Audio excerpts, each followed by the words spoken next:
Good morning, my dear students. Today, we will start with the first chapter in science, that is plant life.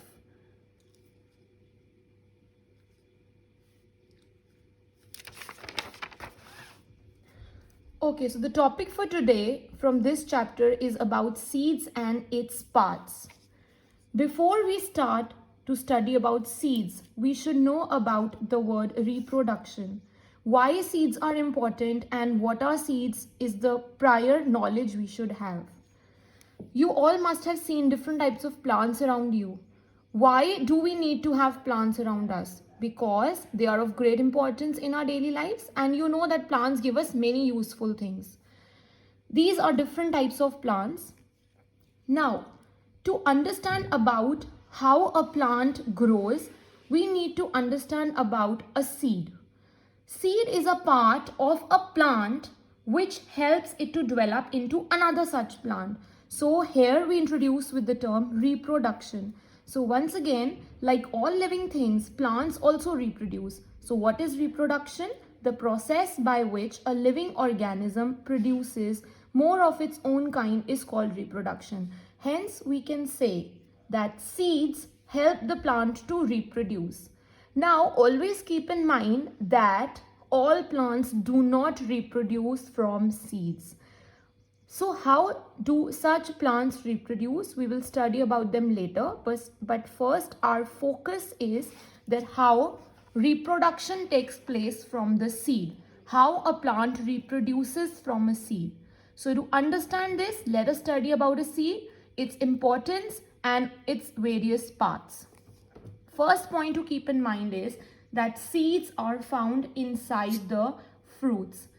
Now, as you can see in this picture, some fruits have one single seed, some fruits have few seeds, whereas other fruits have many seeds. The examples given here are mango consisting of one seed, pea consisting of few seeds, and papaya or even watermelon, they consist of many seeds. Another important point to keep in mind is that all seeds do not grow into new plants. So, whereas all plants have seeds, but still all of them will not grow into a new plant. Now, why? Again, to understand this better, I'm going to introduce a term over here which is referred to as germination. Germination of a seed. Now, what do you mean by germination? Germination means here the process of changing of a seed into a seedling is called germination. Now, how does a seed converts into a seedling? How does a seed convert into a new plant? When the seed will get right amount of air, water and warmth, it will grow into a baby plant, that is a seedling. So we have to remember that for a seed to convert into a plant, to change into a new plant, it requires the right amount of air, water and warmth. The meaning of right amount over here is that the amount of air, water and warmth should not be less, nor it should be more. There has to be an appropriate amount. How we can check this? We'll come back to this later on. So coming back to the point we were discussing, that all seeds do not grow into new plants. Why they do not grow into new plants? Let us discuss about that now. As I discussed about germination, that a seed requires air, water and warmth for it to grow properly. So when some seeds will not get these conditions, it will not find the suitable conditions, it will not get appropriate amount of air, water and warmth, they will fail to give rise to new plants.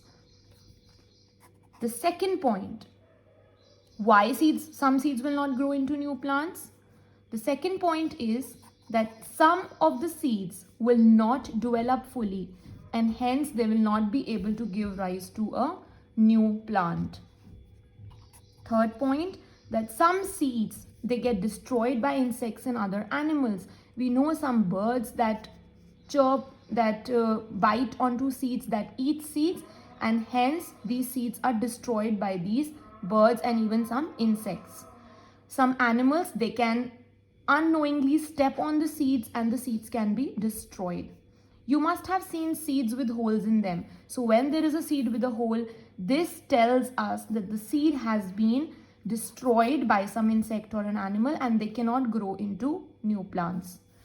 Next point, that why some seeds will not grow into new plants is that after the seeds have been sown in the soil, they are still eaten by the birds, some rats and other animals. They damage these seeds and hence they are unable to grow. So these are the 4 points that why all seeds will not grow into new plants. So now comes another important point, that this is the reason that some plants they produce lot of seeds, because all seeds will not grow into new plants. So thus we can say that many of the seeds produced by plants are not able to grow into new plants. That is why a large number of seeds are produced, so that at least some of them are able to grow into new plants. Okay, so till now, so far we have studied about a seed, why it is important. So to recap, seeds are an important part of a plant which helps the plant to reproduce. So new term for today would be reproduction. The definition of reproduction is the process by which a living organism produces more of its own kind. Another important point to keep in mind is all the seeds produced by a plant are not able to grow into new plants, as many seeds are destroyed by insects, animals, some by bad weather conditions. So that is the reason that many plants produce a number of seeds. In the next topic that we are going to discuss in the next video would be parts of a seed. Till then, please revise the topic we have discussed so far.